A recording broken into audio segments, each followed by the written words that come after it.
Hi, this is Kara. Welcome to Breaking Free Fridays, or welcome back if you've been following the series. So today I felt guided to talk about the cost of not trusting. And I was having a conversation with a very dear friend and mentor of mine earlier this evening about this topic about trust, and he reminded me of a really important truth around trust, and that is that we can trust people to 100% be who they are. We can trust that, and it's not about them showing up the way that we expect or the way that we want them to, or the way that we're hoping for them to be or show up or do or think or whatever. It's more about really surrendering to the truth that people will be congruent to what meets their needs, and in the priority of their needs. And sometimes that actually means that they may have committed to something with us, and something happens in their nervous system, in their set of priorities around meeting their needs. And a lot of this happens at a subconscious level, and that may actually have them going back on their word, and it could be that they fully intended on it, but something in that deeper wiring and that deeper subconscious connection to meeting different needs that they have. Needs. Tony Robbins talks a lot about 6 core needs that all humans have, connected to a need for certainty and security, a need for variety or uncertainty. That seems a little oxymoronic, but there's a need for both in our life, right? And then there's the need for significance, the need for growth, the need for service, and the need for spirituality.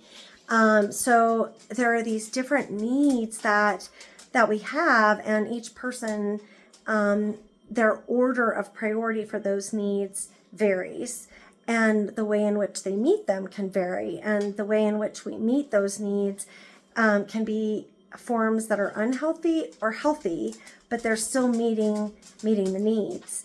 And so I bring this up about the cost of not trusting, because when we don't trust, it puts us in a place where we create more walls around ourselves. And it's in the form of trying to protect ourselves from hurt, trying to protect ourselves from something that we don't want to experience.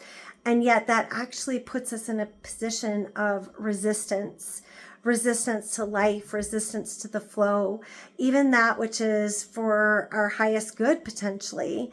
And so one of the opportunities that we have in our journeys for self-development and empowerment and growth is to really work through that opportunity and that willingness to trust. And sometimes this can be incredibly challenging, because for a lot of us, we have experienced immense betrayals. We've experienced things that really put our sense of trust to the task.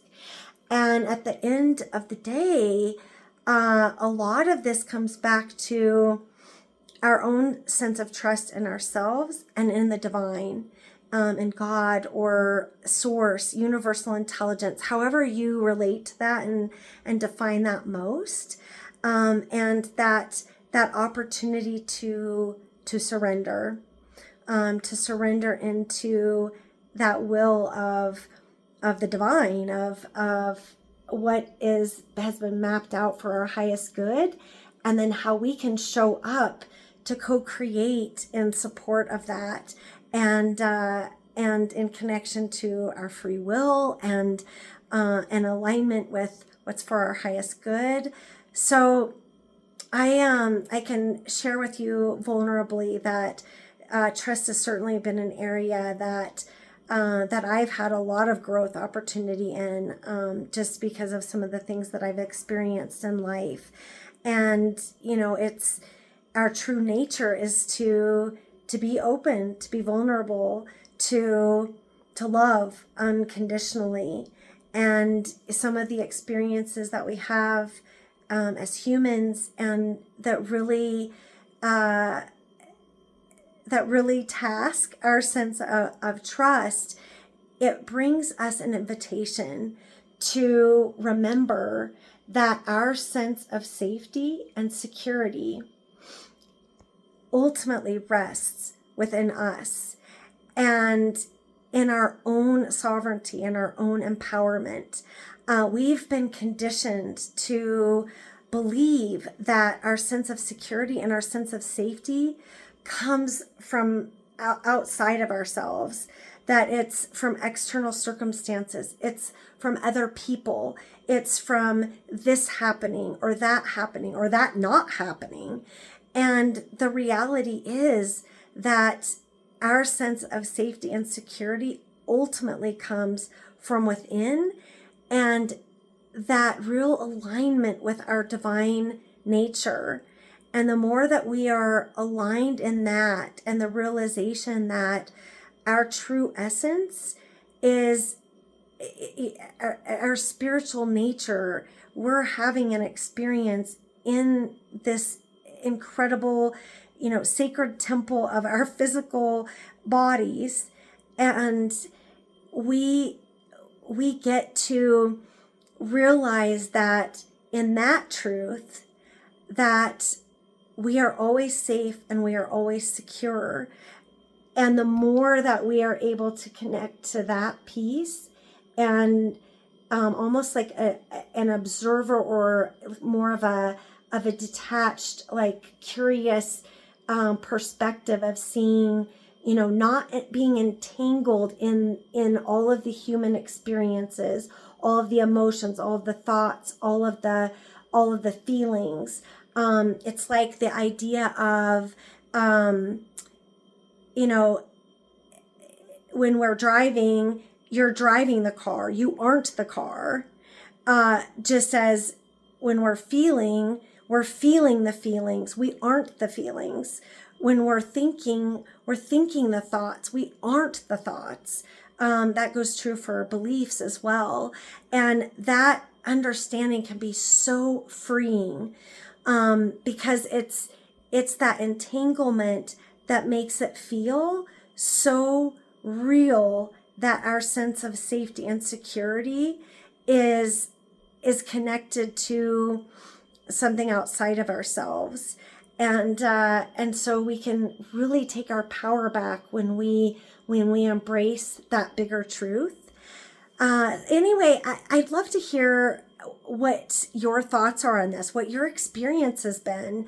What have been your breakthroughs related to trust, and when you have actually been really betrayed, and going through to a place where you really feel like you can trust again, because the reality is our definition and meaning of the experience that we have in relationships is always from within ourselves.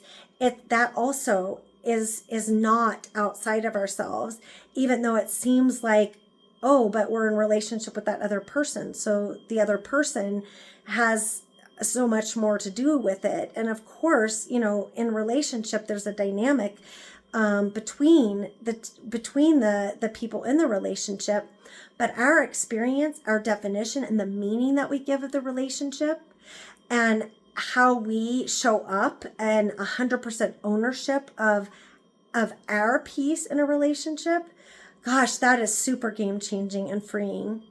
Anyway, if you're enjoying these videos, please share them with loved ones, and send a like, subscribe.